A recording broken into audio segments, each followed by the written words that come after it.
रामलक्ष्मण को स्वयंवर में रत्नमाला की प्राप्ति 28वां पर्व कथा। अथानंतर जो इस प्रकार के पराक्रम से आकर्षित था तथा बहुत भारी आश्चर्य से युक्त था, ऐसा नारद युद्ध की चर्चा के बिना कहीं भी संतोष को प्राप्त नहीं होता था।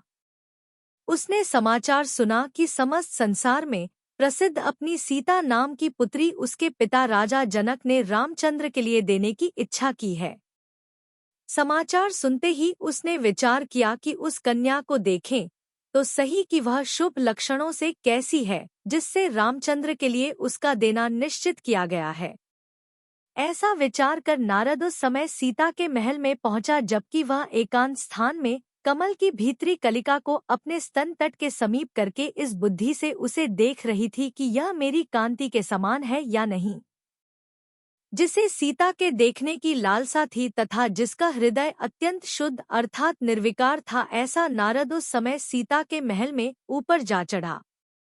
तदनंतर जिसका दर्पण में प्रतिबिंब पड़ रहा था और जो जटारूपी मुकुट से भीषण था, ऐसा नारद का शरीर देखकर सीता भय से व्याकुल हो गई। हाँ माता, यह यहाँ कौन आ रहा है? इस प्रकार अर्धोच्चारित शब्द कर वह महल के भीतर घुस गई। उस समय उसका शरीर कंपित हो रहा था। अत्यंत कुतूहल से भरा नारद भी उसी के पीछे महल में भीतर प्रवेश करने लगा तो द्वार की रक्षा करने वाली स्त्रियों ने उसे बलपूर्वक रोक लिया। जब तक नारद तथा उन स्त्रियों के बीच बड़ा कलह होता है, तब तक उनका शब्द सुनकर तलवार और धनुष को धारण करने वाले पुरुष वहां आ पहुंचे। वे पुरुष पकड़ो पकड़ो, कौन है, कौन है, इस प्रकार का जोरदार शब्द कर रहे थे। जो ओठ चाब रहे थे, शस्त्रों से युक्त थे तथा मारने के लिए उद्यत थे, ऐसे उन पुरुषों को देखकर नारद अत्यंत भयभीत हो उठा। उसके शरीर से अत्यधिक कंपी छूट रही थी और रोमांच खड़े हो गए थे। खैर, जिस किसी तरह वह आकाश में उड़कर कैलाश पर्वत पर पहुंचा और वहीं विश्राम करने लगा। वह विचारने लगा कि हाय, मैं बड़े कष्ट में पड़ गया था। बचकर क्या आया, मानो दूसरा जन्म ही मैंने प्राप्त किया है। जिस प्रकार ज्वालाओं से झुलसा पक्षी किसी बड़े दावानल से बाहर निकलता है, उसी प्रकार मैं भी उस कष्ट से बाहर निकला हूँ। उस समय भी उसके नेत्र उसी दिशा में लग रहे थे। तदनंतर धीरे धीरे उसने शरीर की कंपी छोड़ी और ललाट पर स्थित पसीने की बड़ी बड़ी बूंदें पोंछी। उसने कांपते हुए हाथ से अपनी बिखरी हुई जटाएं ठीक की। यह करते हुए जब उसे बार बार पिछली घटना का स्मरण हो आता था, तब वह लंबी लंबी सांसें छोड़ने लगता था। तत्पश्चात जब भय दूर हुआ तो क्रोध में आकर वह इस प्रकार विचार करने लगा। विचार करते समय उसके समस्त अंग निश्चित रूप से स्थिर थे, केवल वह मस्तक को कुछ कुछ हिला रहा था। वह विचारने लगा कि देखो, मेरे मन में कोई दोष नहीं था। मैं केवल रामचंद्र के अनुराग से सीता का रूप देखने की इच्छा से ही वहां गया था, परंतु ऐसी दशा को प्राप्त हो गया जिसमें मृत्यु तक की आशंका हो गई। आश्चर्य है कि उस प्रौढ़ कुमारी की वह चेष्टा कितनी दुष्टता से भरी थी कि जिसके कारण मैं यमराज की समानता करने वाले मनुष्यों के द्वारा पकड़ लिया गया। वह पापिनी अब जाएगी कहाँ? मैं उसे अवश्य ही संकट में डालूंगा। मैं तो बाजे के बिना ही नाचता हूँ, फिर यदि बाजे मिल जाएं तो कहना ही क्या है। ऐसा विचार कर उसने एक पट पर प्रत्यक्ष के समान सीता का सुंदर चित्र बनाया और उसे लेकर वह शीघ्र ही रत्नूपुर नगर गया। वहां जाकर उसने उपवन में जो अत्यंत उत्तम क्रीड़ा भवन था, उसमें वह चित्रपट रख दिया और स्वयं अप्रकट रहकर नगर के बाहर रहने लगा। अथानंतर किसी दिन अनेक कुमारों के साथ क्रीड़ा करता हुआ भामंडल कुमार वहां आया। सो चित्र में अंकित बहन सीता को देखकर वह अज्ञानवश शीघ्र ही लज्जा, शास्त्र, ज्ञान तथा स्मृति से रहित हो गया, अर्थात सीता के चित्र को देखकर इतना कामाकुलित हुआ कि लज्जा, शास्त्र तथा स्मृति आदि सबको भूल गया। वह निरंतर शोक करने लगा, अत्यंत लंबे श्वासोच्छ्वास छोड़ने लगा। उसका शरीर सूख गया तथा शिथिल शरीर को वह चाहे जहां उपेक्षा से डालने लगा, अर्थात चाहे जहां उठने बैठने लगा। उसे न रात्रि में नींद आती थी न दिन में चैन पड़ता था। वह रात दिन उसी के ध्यान में निमग्न रहता था। सुंदर उपचारों से उसे कभी भी सुख नहीं मिलता था। वह पुष्प, सुगंधित पदार्थ तथा आहार से ऐसा द्वेष करता था मानो उन्हें विषम यही समझता हो। वह संताप से युक्त होकर बार बार जल से सींचे हुए फर्श पर लौटता था। वह मौन बैठा रहता था, कभी हंसकर बार बार चर्चा करने लगता था, कभी सहसा उठकर व्यर्थ ही चलने लगता था और फिर लौट आता था। उसकी समस्त चेष्टाएं ऐसी हो गयों मानो उसे भूत लग गया हो। तदनंतर बुद्धिमान पुरुषों ने उसकी आतुरता के कारणों का पता लगाया। वे परस्पर में इस प्रकार कहने लगे कि यह कन्या किसने चित्रित की है, इस महल में यह चित्रपट किसने रखा है। जान पड़ता है कि यह सब नारद की चेष्टा है। तदनंतर जब नारद ने सुना कि हमारे कार्य से भामंडल कुमार अत्यंत आकुल हो रहा है, तब उसने निःशंक होकर उसके बंधुओं के लिए दर्शन दिया। उन सबने बड़े आदर से नारद की पूजा कर नमस्कार किया तथा पूछा कि हे मुने, कहो आपने यह ऐसी कन्या कहाँ देखी है? यह कोई नागकुमार देव की अंगना है या पृथ्वी पर आई हुई किसी कल्पवासी देव की स्त्री आपने किसी तरह देखी है? तदनंतर परम विनय को धारण करता तथा स्वयं ही आश्चर्य को प्राप्त हो बार बार सिर हिलाता हुआ नारद कहने लगा कि इसी मध्यम लोक में अत्यंत मनोहर मिथिला नाम की नगरी है। उसमें इंद्रकेतु का पुत्र जनक नाम का राजा रहता है। उसके मन को बांधने वाली विदेहा नाम की प्रिया है। उन दोनों की ही यह सीता नाम की कन्या है। यह कन्या उन दोनों के गोत्र का मानो सर्वस्व ही है। भामंडल के भाई बंधुओं से ऐसा कहकर उसने भामंडल से कहा कि हे बालक, तू विषाद को प्राप्त मत हो। यह कन्या तुझे सुलभ ही है। तू इसके रूपमात्र से ही ऐसी अवस्था को प्राप्त हो रहा है, फिर इसके जो हाव भाव विभ्रम है उनका वर्णन करने के लिए कौन समर्थ है?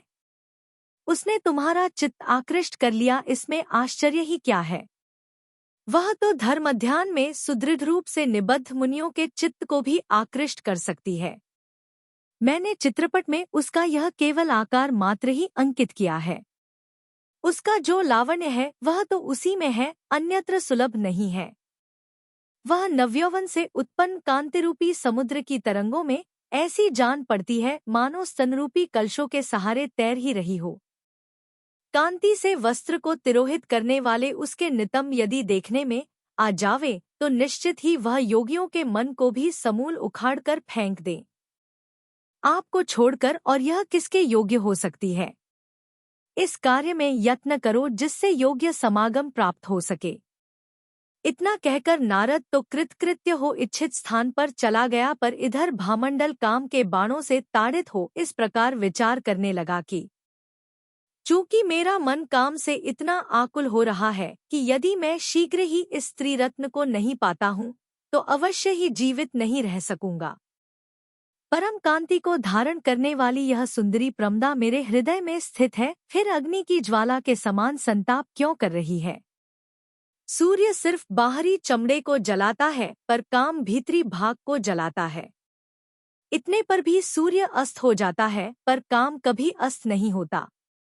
इस समय तो ऐसा जान पड़ता है कि मेरे द्वारा दो ही वस्तुएं प्राप्त करने योग्य हैं, एक तो उस स्त्री रत्न के साथ समागम और दूसरा काम के बाणों से मारा जाना। इस प्रकार निरंतर उसी का ध्यान करता हुआ भामंडल न भोजन में, न शयन में, न महल में और न उद्यान में कहीं भी धैर्य को प्राप्त हो रहा था। अथानंतर जब स्त्रियों को पता चला कि कुमार के दुहक का कारण नारद है, तब उन्होंने उद्विग्न होकर शीघ्र ही कुमार के पिता से यह समाचार कहा कि इस समस्त अनर्थ का पिटारा नारद ही है। वही कहीं की एक अत्यंत सुंदरी स्त्री को चित्रपट पर अंकित करके लाया था। उसे देखकर जिसका मन अत्यंत विह्वल हो गया है, ऐसा कुमार किसी भी वस्तु में धैर्य को प्राप्त नहीं हो रहा है। लज्जा ने उसे दूर से ही छोड़ दिया है। वह सीता शब्द का उच्चारण करता हुआ बार बार उसी कन्या को देखता रहता है तथा वायु के वशीभूत हुए के समान नाना प्रकार की चेष्टाएं करता रहता है। वह भोजनादि समस्त कार्यों से विमुख हो गया है, अर्थात उसने खाना पीना सब छोड़ दिया है। इसलिए जब तक प्राण इसे नहीं छोड़ते हैं, तब तक उसके पहले ही इसे धैर्य उत्पन्न कराने के लिए कोई उपाय सोचा जाए। तदनंतर चंद्रगति विद्याधर इस समाचार को सुनकर घबराया हुआ स्त्री के साथ आकर पुत्र से इस प्रकार बोला कि हे पुत्र, स्वस्थ चित्त होकर भोजनादि समस्त क्रियाएं करो। मैं तुम्हारे मन में स्थित उस कन्या को वरता हूँ, अर्थात तेरे लिए स्वीकार करता हूँ।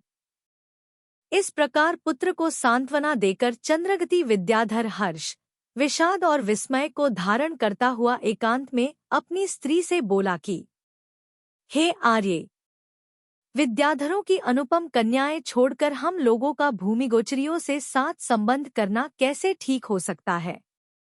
इसके सिवाय एक बात यह है कि भूमिगोचरी के घर जाना कैसे ठीक हो सकता है।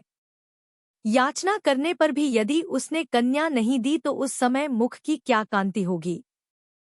इसलिए कन्या के प्रिय पिता को किसी उपाय से शीघ्र ही यहीं बुलाता हूँ। इस विषय में कोई दूसरा मार्ग शोभा नहीं देता।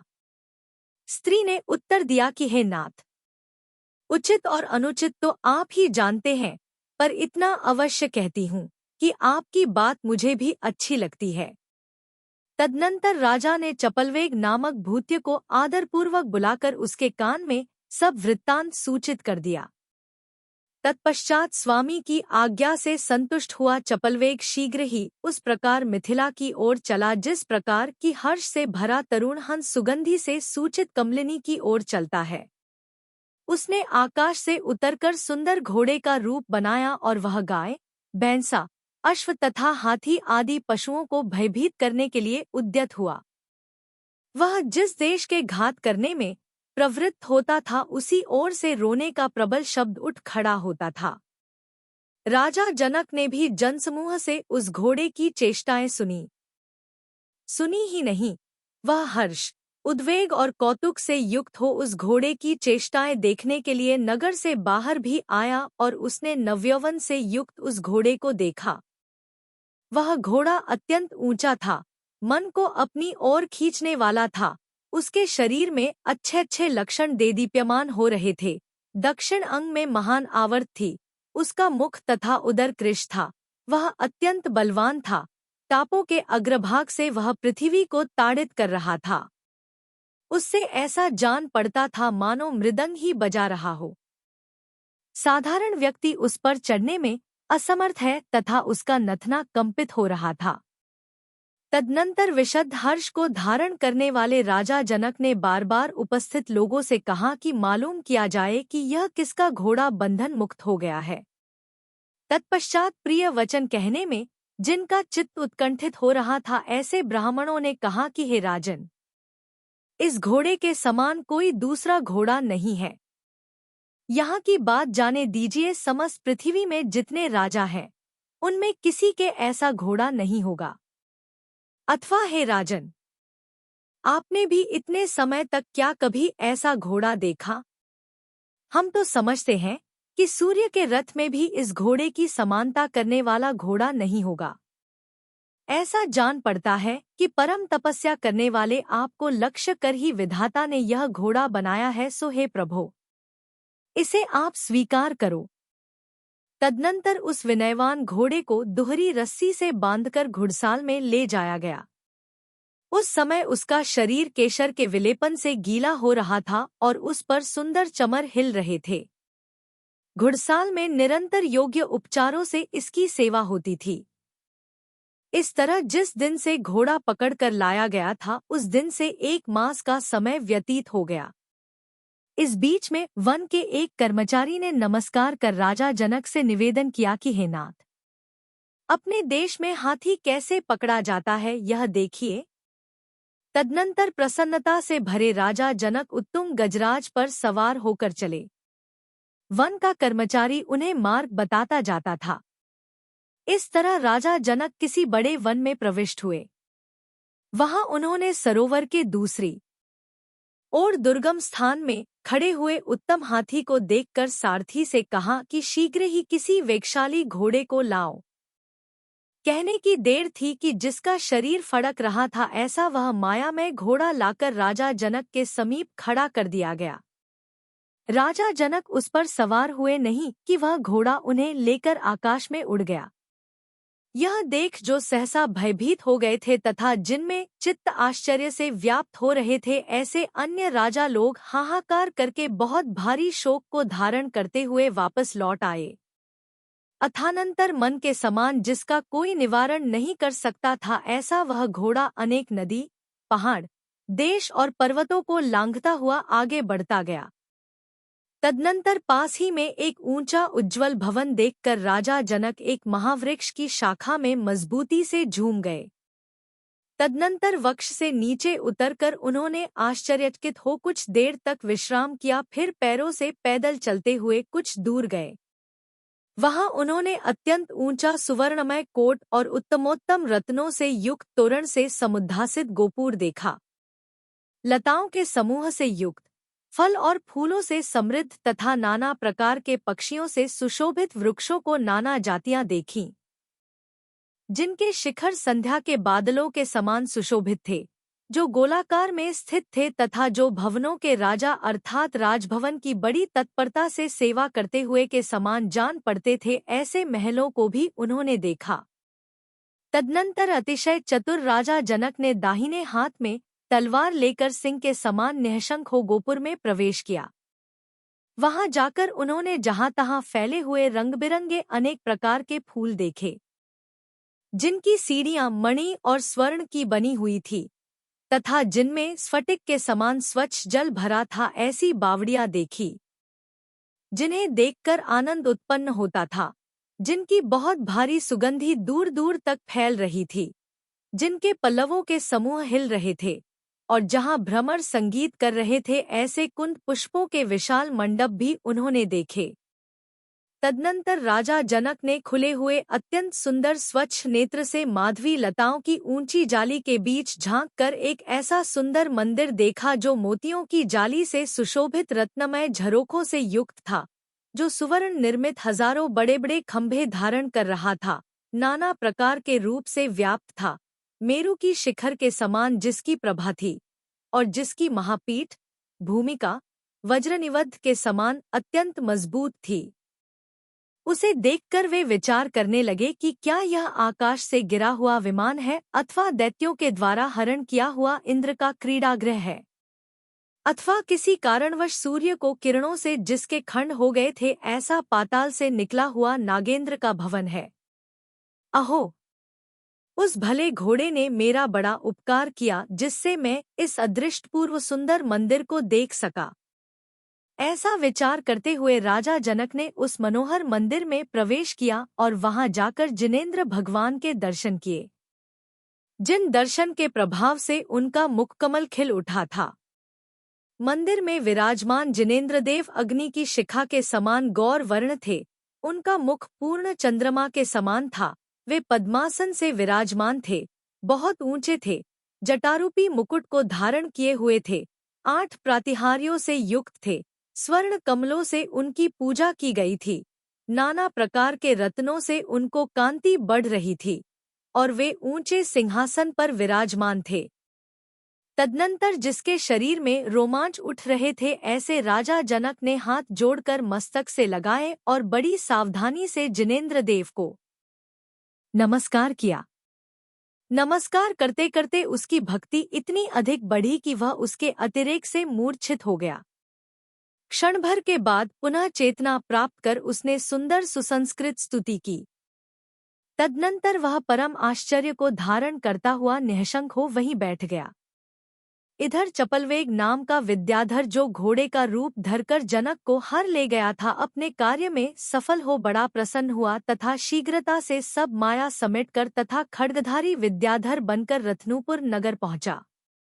उसने संतुष्ट होकर अपने स्वामी के लिए नमस्कार कर कहा कि राजा जनक यहाँ लाए जा चुके हैं तथा सुंदर वन से वेष्टित जिन मंदिर में उन्हें ठहरा दिया गया है।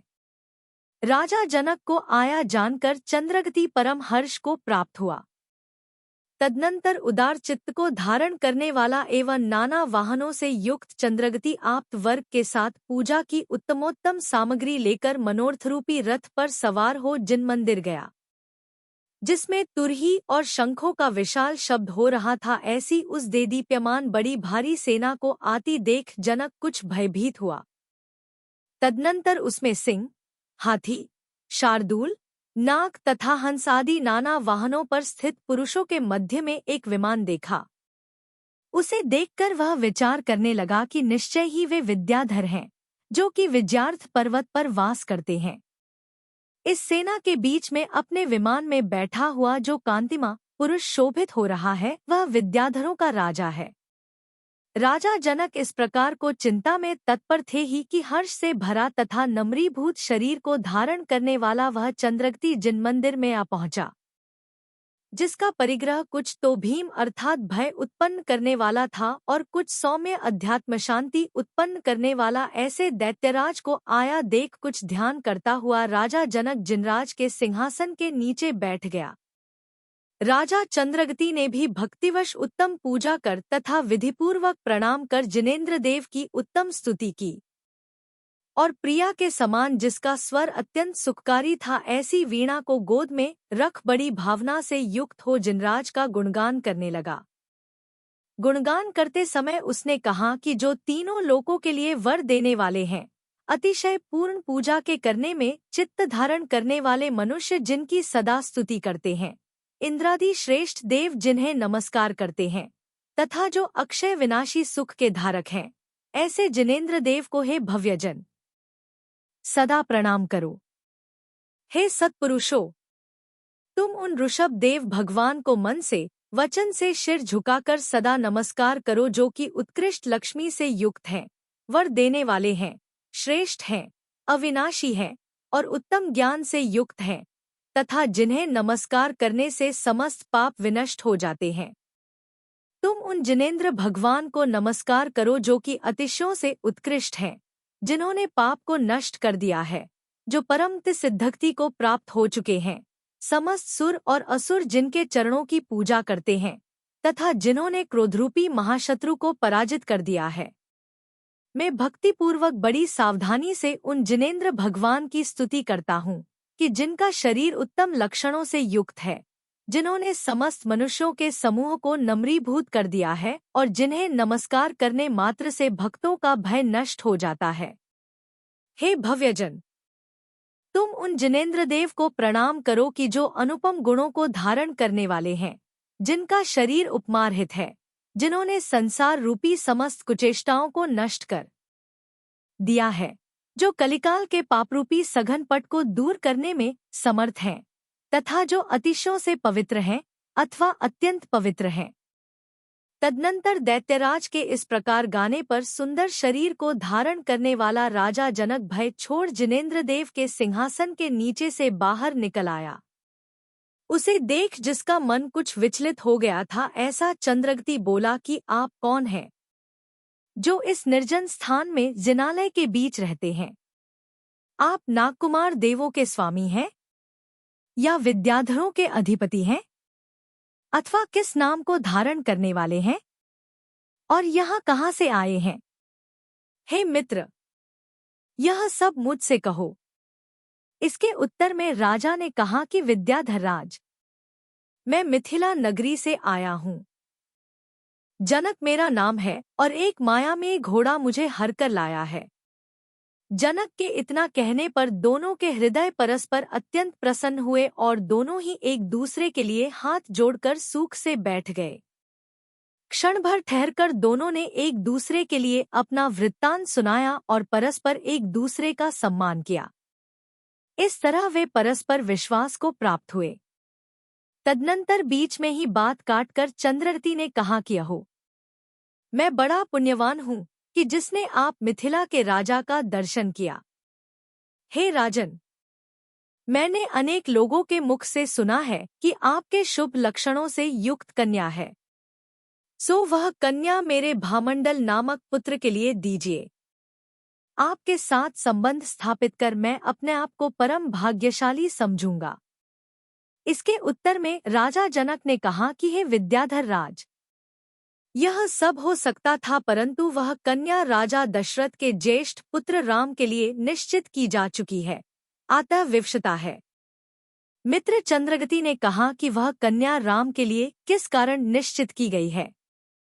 इसके उत्तर में जनक ने कहा कि यदि आपको कौतूहल है तो सुनिए।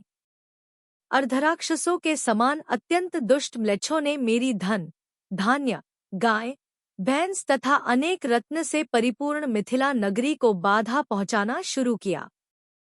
समस्त प्रजा पीड़ित होने लगी, धन धान्य के समूह चुराए जाने लगे और महानुभाव श्रावकों के धार्मिक पूजा विधान आदि अनुष्ठान नष्ट किए जाने लगे। तदनंतर उनके साथ मेरा महायुद्ध हा। सो उस महायुद्ध में राम ने मेरो तथा मेरे छोटे भाई की रक्षा कर देवों से भी दुर्जय उन समस्त म्लेच्छों को पराजित किया। राम का छोटा भाई लक्ष्मण भी इंद्र के समान महापराक्रमी तथा महाविनय से सहित है। वह सदा राम की आज्ञा का पालन करता है। यदि उन दोनों भाइयों के द्वारा म्लेच्छों की वह सेना नहीं जीती जाती तो निश्चित था कि यह समस्त पृथ्वी म्लेच्छों से भर जाती। वे म्लेच्छ विवेक से रहित तथा लोगों को पीड़ा पहुंचाने के लिए रोगों के समान थे अथवा महा उत्पात के समान अत्यंत भयंकर और विष के समान दारुण थे। गुणों से संपूर्ण तथा लोगों से स्नेह करने वाले उन दोनों पुत्रों को पाकर राजा दशरथ अपने भवन में इंद्र के समान राज्य सुख का उपभोग करते हैं। नय और शूरवीरता से सुशोभित राजा दशरथ के राज्य में इस समय हवा भी संपत्तिशाली प्रजा का कुछ हरण नहीं कर पाती है, फिर अन्य मनुष्यों की तो बात ही क्या है। इस उपकार के बदले में उनका क्या उपकार करूं, इसी बात की आकुलता से चिंता करते हुए मुझे न रात में नींद है न दिन में ही। राम ने मेरे प्राणों की जो रक्षा की है उस समान भी कोई प्रत्युपकार नहीं है, फिर अधिक की तो चर्चा ही क्या है। जो महान उपकार से दबा हुआ है तथा स्वयं कुछ भी प्रत्युपकार करने में असमर्थ है, ऐसे अपने आप को मैं तृण के समान तुच्छ समझता हूँ। मैं केवल भोगों के भव से परामुख हो रहा हूँ। तदनंतर जब मेरी दृष्टि नवयौवन से संपूर्ण अपनी शुभ पुत्री पर पड़ी तब शोक के स्थान में भी मेरा शोक विरलता को प्राप्त हो गया। मैंने अतिशय प्रतापी रामचंद्र जी के लिए उसको देना संकल्पित कर लिया और नाव की भांति इस पुत्री ने मुझे शोकरूपी सागर से पार कर दिया। तदनंतर जिनके मुखों पर अंधकार छा रहा था ऐसे विद्याधर बोले कि अहो, तुम एक साधारण मनुष्य हो, तुम्हारी बुद्धि ठीक नहीं है। राम ने म्लेच्छों को पकड़ा है, इससे क्या हुआ?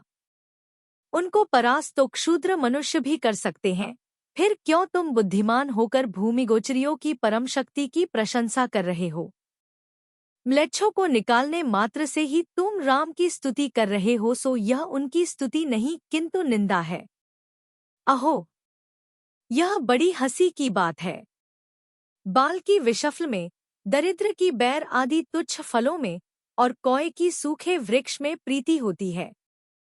सो कहना पड़ता है कि प्राणी का स्वभाव कठिनाई से छूटता है। इसलिए तुम भूमिगोचरियों का खोटा संबंध छोड़कर इस समय विद्याधरों के राजा के साथ संबंध करो। महासंपत्तिमान तथा देवों के समान आकाश में चलने वाले विद्याधर कहाँ? और सर्व प्रकार से अत्यंत दुहखी क्षुद्र भूमिगोचरी कहाँ? तदनंतर जनक ने उत्तर दिया कि अत्यंत विस्तृत लवण समुद्र वह काम नहीं करता जो कि थोड़े से मधुर जल को धारण करने वाली वापिकाएं कर लेती हैं। अत्यंत सघन अंधकार बहुत भारी होता है तो भी उससे क्या प्रयोजन सिद्ध होता है, जबकि छोटे से दीपक के द्वारा लोक की चेष्टा उत्पन्न होती है, अर्थात सब काम सिद्ध होते हैं। मद को झराने वाले असंख्य हाथी भी वह काम नहीं कर पाते जो कि चंद्रबिंब के समान उज्ज्वल जटाओं को धारण करने वाला सिंह का एक बच्चा कर लेता है। ऐसा कहने पर कितने ही विद्याधर ऐसा नहीं है, इस प्रकार जोर से एक साथ बड़ा शब्द करते हुए भूमिगोचरियों की निंदा करने लगे। वे कहने लगे कि भूमिगोचरी विद्या के माहात्म्य से रहित है, निरंतर पसीना से युक्त रहते हैं, शूरवीरता और संपत्ति से रहित है तथा अतिशय शोचनीय है। अरे जनक, बता तूने उनमें और पशुओं में क्या भेद देखा है? जिससे दुर्बुद्धि हो तथा लज्जा छोड़कर उनकी इस तरह प्रशंसा किए जा रहा है। तदनंतर धीरवीर जनक ने कहा कि हाय, बड़े कष्ट की बात है कि मुझ पापी को भूमिगोचरी उत्तमोत्तम राजाओं की निंदा सुननी पड़ी। क्या त्रिजगत में प्रसिद्ध तथा लोक को पवित्र करने वाला भगवान ऋषभदेव का वंश इनके कर्णगोचर नहीं हुआ? त्रिजगत के द्वारा पूजनीय तीर्थंकर चक्रवर्ती नारायण और बलभद्र जैसे महापुरुष जिसमें उत्पन्न होते हैं, वह भूमि निंदनीय कैसे हो सकती है? हे विद्याधरों, कहो, विद्याधरों की भूमि में पुरुषों को पंच कल्याणकों की प्राप्ति होना क्या कभी आप लोगों ने स्वप्न में भी देखी है?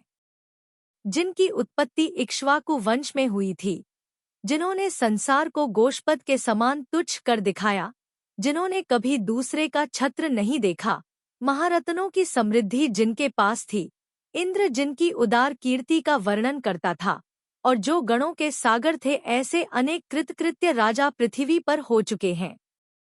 उसी इक्ष्वाकु वंश में महानुभाव राजा अनर्ण्य की सुमंगला रानी की कुक्षी से राजा दशरथ उत्पन्न हुए हैं, जो लोकहित के लिए अपना जीवन भी छोड़ सकते हैं। समस्त लोग जिनकी आज्ञा को शेषाक्षत के समान शिर से धारण करते हैं, जिसके सर्व प्रकार की शोभा और गुणों से उज्ज्वल, उत्तम अभिप्राय की धारक तथा उत्तम अलंकारों से युक्त 4 दिशाओं के समान 4 महादेवियाँ हैं। यही नहीं, अपने मुख से चंद्रमा को जीतने वाली 500 स्त्रियां और भी अपनी चेष्टाओं से जिसके मन को हरती रहती हैं, जिसके पद्मा राम नाम का ऐसा पुत्र है कि लक्ष्मी जिसके शरीर का आलिंगन करती है, जिसने अपनी दीप्ति से सूर्य को, कीर्ति से चंद्रमा को, धीरता से सुमेरु की और शोभा से इंद्र को जीत लिया है, जो शूरवीरता से महापद्म नामक चक्रवर्ती को भी जीत सकता है तथा उत्तम विभ्रम को धारण करने वाला है, जिसका शरीर लक्ष्मी का निवास स्थल है और जिसके धनुष को देखकर शत्रु भयभीत होकर भाग जाते हैं, ऐसा लक्ष्मण उस राम का छोटा भाई है। विद्याधर आकाश में चलते हैं, यह कहाँ सो आकाश में तो कोई भी चलते हैं। इससे उनमें क्या विशेषता हो जाती है? यहाँ गुणों में मन लगाना चाहिए, अर्थात गुणों का विचार करना चाहिए। इंद्रजाल में क्या सार है? अथवा आप लोगों की तो बात ही क्या है, जबकि भूमि में उत्पन्न हुए मनुष्य इंद्रों को भी नम्रीभूत कर देते हैं और नमस्कार करते समय उन्हें अपने मस्तक पृथ्वी पर रगड़ने पड़ते हैं। अथानंतर जनक के ऐसा कहने पर विद्याधरों ने एकांत में बैठकर पहले सलाह की, फिर कहा कि हे जनक, तुम कार्य करना नहीं जानते, तुम्हारा मन सिर्फ एक ही ओर लग रहा है। राम और लक्ष्मण उत्कृष्ट है, इस गर्जना को तुम व्यर्थ ही धारण कर रहे हो। यदि मेरे इस कहने में कुछ संशय हो तो इससे उसका निश्चय कर लो। हे राजन, हमारी शर्त सुनो। यह वज्रावर्त नाम का धनुष है और यह सागरावर्त नाम का धनुष है। देव लोग इन दोनों की रक्षा करते हैं। यदि राम और लक्ष्मण इन धनुषों को डोरी सहित करने में समर्थ हो जावेंगे तो इसी से हम उनकी शक्ति जान लेंगे। अधिक कहने से क्या लाभ है? राम वज्रावर्त धनुष को चढ़ाकर कन्या ग्रहण कर सकते हैं। यदि वे उक्त धनुष नहीं चढ़ा सकेंगे तो आप देखना कि हम लोग उसे यहाँ जबरदस्ती ले आवेंगे।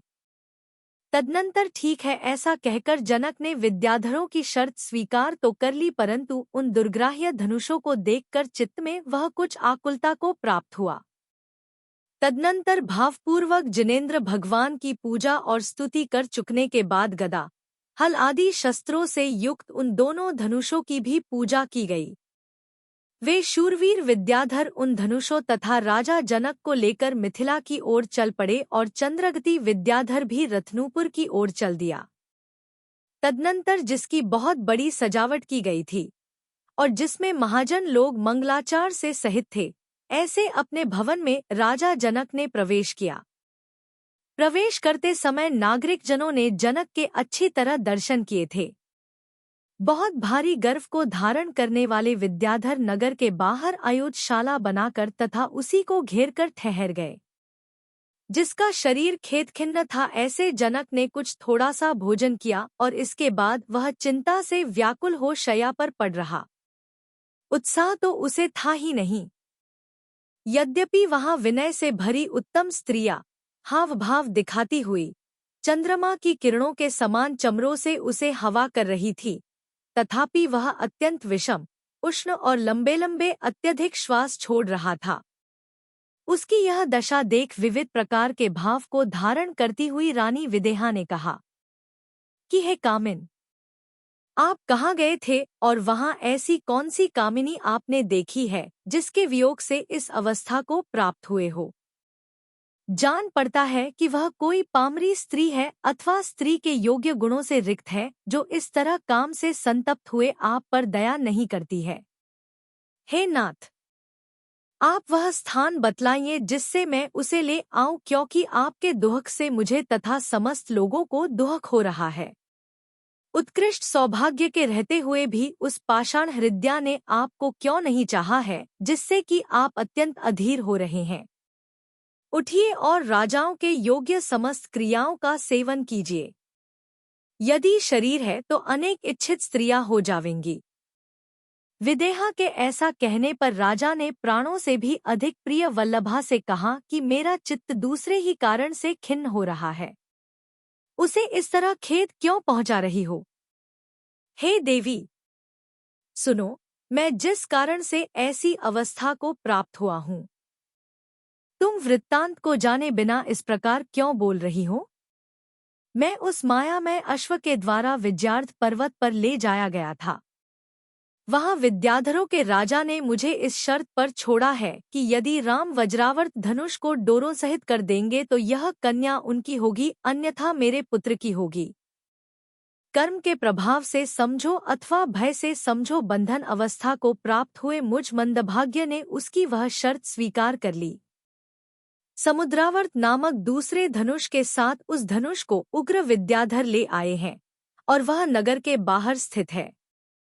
वह धनुष वनाग्नि के समान है तथा तेज के कारण उसकी ओर देखना भी कठिन है। इसलिए मैं तो समझता हूँ कि उसे डोरी स्थित करने में इंद्र भी समर्थ नहीं हो सकेगा।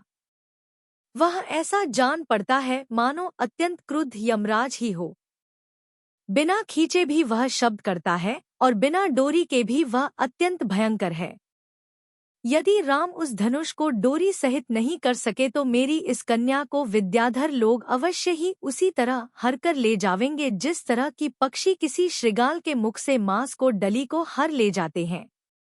इस कार्य के लिए 20 दिन की अवधि निश्चित की गई है। इसके बाद यह कन्या जबरदस्ती ले जाई जावेगी।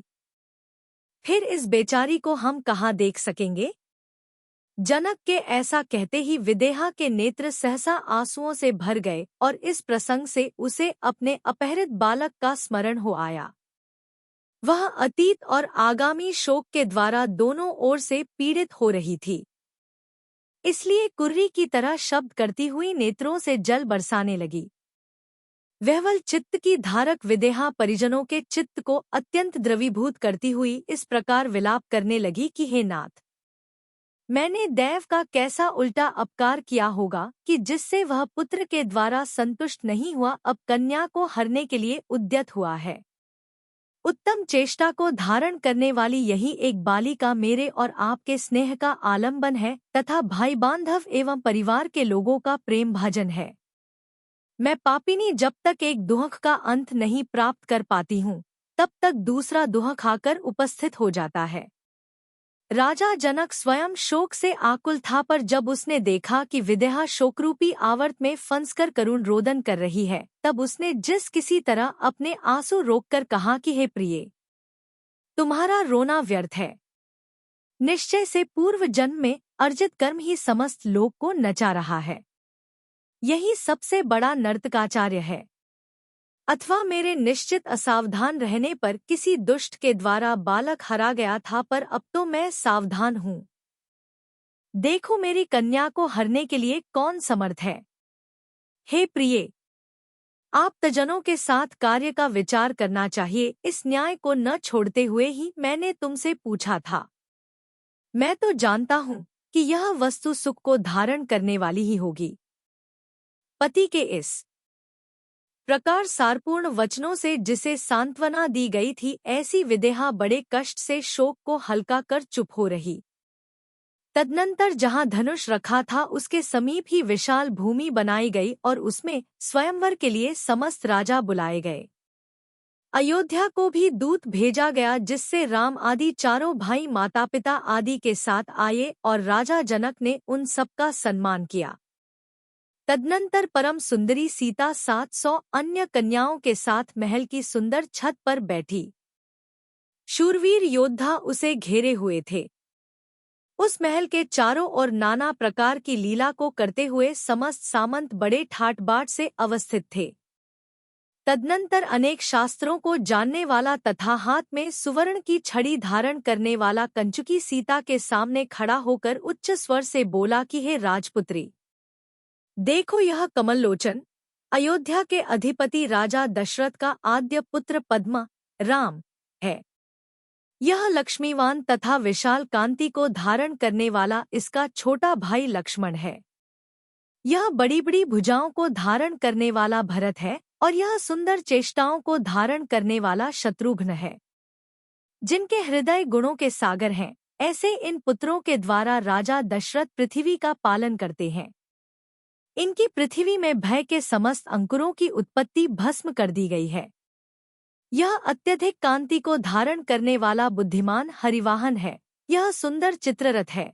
यह प्रभावशाली दुर्मुख है। यह श्री संजय है। यह जय है। यह भानु है। यह सुप्रभ है। यह मंदर है। यह बुध है। यह विशाल है। यह श्रीधर है। यह वीर है। यह बंध है। यह भद्रबल है और यह शिखी अर्थात मयूर कुमार है। ये तथा इनके सिवाय और भी राजकुमार यहाँ उपस्थित हैं। ये सभी महापराक्रमी, महाशोभा से युक्त, विशुद्ध कुल में उत्पन्न, चंद्रमा के समान निर्मल कांति के धारक, परमोत्साही, गुणरूपी आभूषणों के धारक, महाविभव से संपन्न तथा अत्यधिक विज्ञान में निपुण हैं। यह पर्वत के समान आभा वाला इसका हाथी है। यह इसका ऊंचा घोड़ा है। यह इसका विस्तृत रथ है और आश्चर्यजनक कार्य करने वाला इसका सुभटयोद्धा है। यह सांकाश्यपुर का स्वामी है। यह रंध्रपुर का अधिपति है। यह गविधुमत देश का अधीश है। यह नंदनिका का नाथ है। यह सूरपुर का विभु है। यह कुंडपुर का अधिप है। यह मगध देश का राजा है और यह काम्पिल्यपुर का स्वामी है। यह राजा इक्ष्वाकुवंश में उत्पन्न हुआ है। यह हरिवंश में उद्भूत हुआ है। यह कुरुकुल का आनंददायक है और यह राजा भोज है। ये सभी राजा इत्यादि वर्णना से युक्त तथा महागुणवान सुने जाते हैं। तुम्हारे लिए इन सब का यह परीक्षण प्रारंभ किया गया है। हे कुमारी, जो पुरुष इस वज्रावर्त धनुष को चढ़ा देगा वही पुरुषोत्तम तुम्हारे द्वारा वरा जाना है। तदनंतर जो मान से सहित थे, अपनी प्रशंसा अपने आप कर रहे थे और सुंदर विलास से सहित थे, ऐसे उन सब राजाओं को वह कंचुकी वज्रावर्त धनुष के पास ले गया, जिसका आकार बिजली की छटा के समान था तथा जिसमें भयंकर सांप फुंकार रहे थे। ऐसा वह धनुष राजकुमारों के पास आते ही अग्नि छोड़ने लगा। कितने ही राजकुमार भयभीत हो धनुष की ज्वालाओं से ताड़ित चक्षु को दोनों हाथों से ढककर शीघ्र ही वापस लौट गए। जिनके समस्त अंग कंपित हो रहे थे तथा नेत्र बंद हो गए थे, ऐसे कितने ही लोग चलते हुए सांपों को देखकर दूर ही खड़े रह गए थे। कितने ही लोग ज्वर से आकुल हो पृथ्वी पर गिर पड़े। कितने ही लोगों की बोलती बंद हो गई। कितने ही शीघ्र भाग गए और कितने ही मूर्छा को प्राप्त हो गए। कितने ही लोग सांपों की वायु से सूखे पत्र के समान उड़ गए। कितने ही अकड़ गए और कितने ही लोगों की रिद्धि शांत हो गई, अर्थात वे शोभा रहित हो गए। कितने ही लोग कहने लगे कि यदि हम अपने स्थान पर वापस जा सकेंगे तो जीवों को दान देवेंगे। हे देवते, मुझे 2 चरण दो, अर्थात वापस भागने की पैरों में शक्ति प्रदान करो। कितने ही लोग बोले कि यदि हम जीवित रहेंगे तो अन्य स्त्रियों से काम की सेवा कर लेंगे। भले ही यह रूपवती हो पर इससे क्या प्रयोजन है। कुछ लोग कहने लगे कि निश्चित ही किसी दुष्ट चित्त ने राजाओं के वध के लिए इस माया का प्रयोग किया है, और कुछ लोग कहने लगे कि हमें काम से क्या प्रयोजन, हम तो साधुओं के समान ब्रह्मचर्य से समय बिता देवेंगे। तदनंतर जिन्हें उस उत्कृष्ट धनुष की लालसा उत्पन्न हो रही थी, ऐसे राम मदोन्मत्त गजराज के समान मंथर गति को धारण करते हुए उसके पास पहुँचे। पुण्यशाली राम के समीप आते ही धनुष अपने असली स्वरूप को उसी तरह प्राप्त हो गया जिस तरह की गुरु के समीप आते ही विद्यार्थी अत्यंत सुंदर सौभाग्य रूप को प्राप्त हो जाता है। तदनंतर राम ने वस्त्र ऊपर चढ़ाकर निःशंक हो धनुष उठा लिया और उसे चढ़ाकर विपुल गर्जना की। मयूर उस गर्जना को मेघों की महागर्जना समझ हर्ष से केकाध्वनि छोड़ने लगे और अपनी पिच्छों का मंडल फैलाकर नृत्य करने लगे। सूर्य अलाद चक्र के समान हो गया और दिशाएं सुवर्ण की पराग से ही मानो व्याप्त हो गईं। आकाश में साधु साधु ठीक ठीक इस प्रकार देवों का शब्द होने लगा और फलों के समूह की वर्षा करते हुए कितने ही व्यंतर नृत्य करने लगे। तदनंतर अटनी की टंकार से जिसने समस्त विश्व को बहिरा कर दिया था तथा जो चक्राकारता को मानो व्याप्त हो रहा था, ऐसे धनुष को राम ने खींचा। जिनकी समस्त इंद्रियां विकल हो गई थी तथा मन भयभीत हो रहा था, ऐसे सब लोग भंवर में पड़े हुए के समान घूमने लगे। वायु से हिलते हुए कमलदल से भी अधिक जिसकी कांति थी तथा जो कामदेव के धनुष के समान जान पड़ता था, ऐसे नेत्र से सीता ने राम को देखा, जिसका समस्त शरीर रोमांचों से सुशोभित हो रहा था, जो उत्कृष्ट मां धारण कर रही थी तथा लज्जा से जिसका मुख नीचे की ओर झुक रहा था, ऐसी सीता प्रसन्न हो राम के समीप पहुंची। पास में खड़ी सीता से सुंदर राम इस तरह सुशोभित हो रहे थे कि उनकी उपमा में वे इस तरह सुशोभित थे, ऐसा जो कहता था वह निर्लज्ज जान पड़ता था, अर्थात वे अनुपम थे। तदनंतर धनुष की डोरी उतारकर वे विन्यवान राम सीता के साथ अपने आसन पर बैठ गए। जो नव समागम के कारण भयभीत हो रही थी तथा जिसके हृदय में कंपन उत्पन्न हो रहा था, ऐसी सीता राम का मुख देखने की इच्छा से किसी अद्भुत भाव को प्राप्त हो रही थी। इतने में ही क्षुभित समुद्र के समान जिसका शब्द हो रहा था, ऐसे सागरावर्त नामक धनुष को लक्ष्मण ने प्रत्यंचासित कर जोर से उसकी टंकार छोड़ी। तदनंतर बाण पर दृष्टि लगाए हुए लक्ष्मण को देख, हे देव, नहीं नहीं, ऐसा कहते हुए विद्याधरों ने फूलों के समूह छोड़े, अर्थात पुष्प वर्षा की। तदनंतर जिसको डोरी से विशाल शब्द हो रहा था, ऐसे धनुष को खींचकर और फिर उतारकर बलवान लक्ष्मण राम के समीप ही बड़ी विनय से आ बैठा। इस प्रकार शूरवीरता दिखाने वाले लक्ष्मण के लिए चंद्रवर्धन विद्याधर ने अत्यंत बुद्धिमती 18 कन्याएं दी। भय से अतिशय भरे हुए विद्याधरों ने वापस आकर जब यह समाचार कहा, तब चंद्रगति विद्याधर चिंता में निमग्न हो गया। अथानंतर यह वृत्तांत देखकर जिसे बड़ा आश्चर्य प्राप्त हो रहा था, जिसे मन में प्रबोध उत्पन्न हुआ था, ऐसा भरत अपने आप के विषय में इस प्रकार शोक करने लगा कि देखो, हम दोनों का एक कुल है, एक पिता है, पर इन दोनों अर्थात राम लक्ष्मण ने ऐसा आश्चर्य प्राप्त किया और पुण्य की मनता से मैं ऐसा आश्चर्य प्राप्त नहीं कर सका, अथवा दूसरे की लक्ष्मी से मन को व्यर्थ ही क्यों संतप्त किया जाए। निश्चित ही तूने पूर्वभव में अच्छे कार्य नहीं किए। कमल के भीतरी दल के समान जिसकी कांति है, ऐसी साक्षात लक्ष्मी के समान उज्ज्वल स्त्री अत्यधिक पुण्य के धारक पुरुष को ही प्राप्त हो सकती है। तदनंतर कलाओं के समूह में निष्णात एवं विशिष्ट ज्ञान को धारण करने वाली केकया ने पुत्र की चेष्टा जानकर कान में हृदय वल्लभ राजा दशरथ से कहा कि हे नाथ, मुझे भरत का मन शोक युक्त दिखाई देता है, इसलिए ऐसा करो कि जिससे यह वैराग्य को प्राप्त न हो जाए। यहाँ जनक का छोटा भाई कनक है, उसको सुप्रभा रानी से उत्पन्न हुई लोक सुंदरी नामा कन्या है। सो स्वयंवर विधि की पुनः घोषणा कर उसे भरत के लिए उसी तरह स्वीकृत कराओ जिस तरह कि वह किसी दूसरी भावना को प्राप्त नहीं हो सके। तदनंतर बहुत ठीक है, ऐसा कहकर राजा दशरथ ने यह बात विचारवान राजा कनक के कान तक पहुंचाई। राजा कनक ने भी जो आज्ञा कहकर दूसरे दिन जो राजा अपने घर चले गए थे उन्हें शीघ्र ही बुलाया।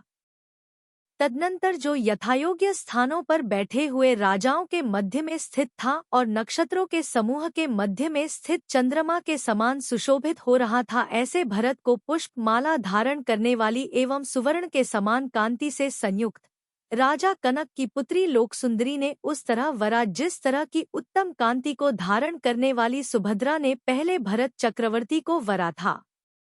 गौतम स्वामी कहते हैं कि हे श्रेणिक, कर्मों की अत्यंत विषमता देखो कि प्रबोध को प्राप्त हुआ भरत कन्या के द्वारा पुनः मोहित हो गया। सब राजा लोग लज्जित होते हुए यथायोग्य स्थानों पर चले गए और अपने बंधु वर्ग के बीच में विकथा करते हुए रहने लगे। कितने ही कहने लगे कि जिस जीव ने जैसा कार्य किया है वह वैसा ही फल भोगता है, क्योंकि जिसने कोदो बोए हैं वह धान्य प्राप्त नहीं कर सकता। तदनंतर जो पताका तोरण और मालाओं से सजाई गई थी, जो महाकांति को धारण कर रही थी, जिसके बाजार के लंबे चौड़े मार्ग घुटनों तक फलों से व्याप्त किए गए थे और जिसके समस्त घर शंख एवं तुरही के मधुर शब्दों से भर रहे थे, ऐसी मिथिला नगरी में दोनों का बड़े उत्सव के साथ विवाह किया गया। उस समय धन से सब लोग इस तरह भर दिया गया था कि जिससे देही अर्थात देव यह शब्द महाप्रलय को प्राप्त हो गया था, अर्थात बिल्कुल ही नष्ट हो गया था। उत्तम चित्त को धारण करने वाले जो राजा विवाहोत्सव देखने के लिए रह गए थे वे परम सम्मान को प्राप्त हो अपने अपने घर गए। अथानंतर जिनकी कीर्ति समस्त संसार में फैल रही थी, जो परम सौंदर्य रूपी सागर में निमग्न थे, जिन्होंने माता पिता के लिए हर्षरूप संपदा समर्पित की थी, जिनके शरीर उत्कृष्ट रत्नों से अलंकृत थे, जिनके सैनिक नाना प्रकार की सवारियों से व्यग्र थे और जिनके आगे समुद्र के समान विशाल शब्द करने वाली तुरही बज रही थी, ऐसे दशरथ के पुत्रों तथा बहुओं ने बड़े वैभव के साथ अयोध्या में प्रवेश किया। उस समय उत्तम शरीर को धारण करने वाली बहुओं को देखने के लिए समस्त नगरवासी लोग अपना आधा किया कार्य छोड़ बड़ी व्यग्रता से राजमार्ग में आ गए। जिन्होंने सब लोगों का सत्कार किया था तथा अपने विशाल गुणों के स्तवन से जिनका शरीर विनम्र हो रहा था, अर्थात लज्जा के भार से झुक रहा था, ऐसे दशरथ के बुद्धिमान पुत्र महासुख भोगते हुए अपने महलों में रहने लगे। गौतम स्वामी कहते हैं कि हे भव्यजनों, शुभ कर्म का फल अच्छा होता है और अशुभ कर्म का फल अशुभ होता है, ऐसा जानकर विद्वज्जनों के द्वारा प्रशंसनीय वह कार्य करो जिससे कि सूर्य से भी अधिक कांति के धारक हो। इस प्रकार आर्ष नाम से प्रसिद्ध रविशेणाचार्य के द्वारा कथित पद्मचरित में रामलक्ष्मण को स्वयंवर में रत्नमाला की प्राप्ति होने का वर्णन करने वाला 28वां पर्व समाप्त हुआ।